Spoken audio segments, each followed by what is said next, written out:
If there were an animal whose intelligence was almost equal to that of humans, but it tasted extremely good, would humans raise them as a food source? Since ancient times, humans have only had three ways of dealing with animals: treat them as guests, behead them, or keep them as pets. If their physical structure is different from that of humans, then this question is basically asking if chickens, ducks, geese, cows, horses, sheep, or even axolotls had human-level brains, would humans still eat them? Of course I will. A higher intelligence means a bigger brain. Doesn't garlic flour taste good too? Besides, intelligence has nothing to do with whether humans eat something or not. What matters is how quickly it can be raised and how much meat it produces. If the meat is also delicious, then you can't blame humans for going all out for them. We have 9 different cooking methods waiting for them, of course. That's assuming their physical structure is different from humans. And even if their physical structure and intelligence were similar to humans, that still wouldn't stop people from eating them.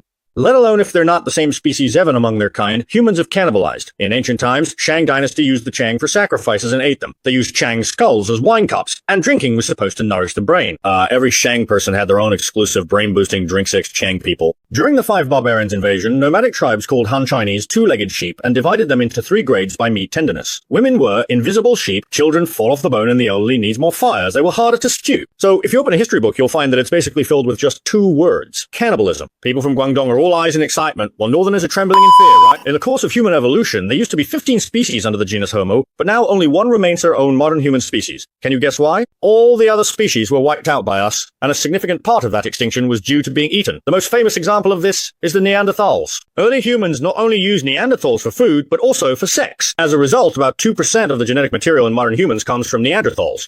So under extreme conditions, there really isn't a clear line for humans about what can or cannot be eaten.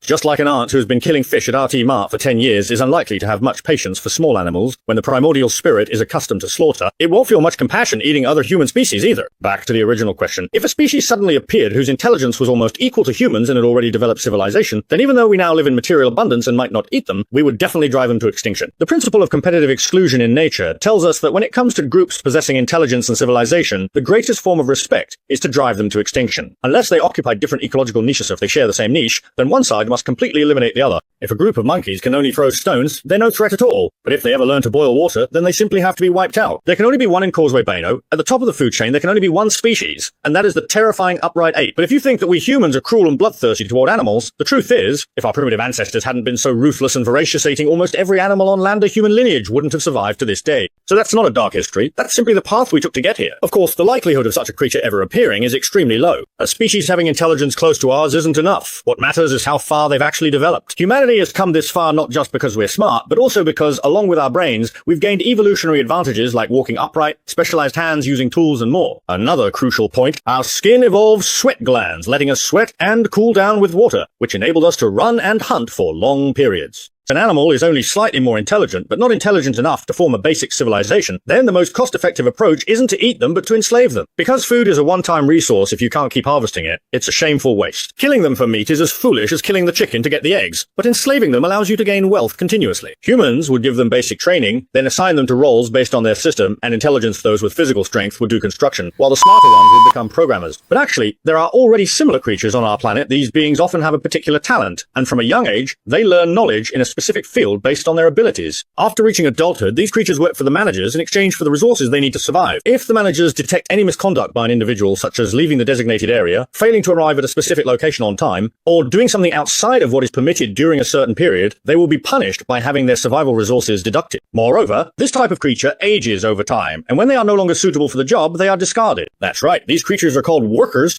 As the saying goes, in the city the oxen don't drink and the horses don't neigh, but in the work group it's all about wrap it up,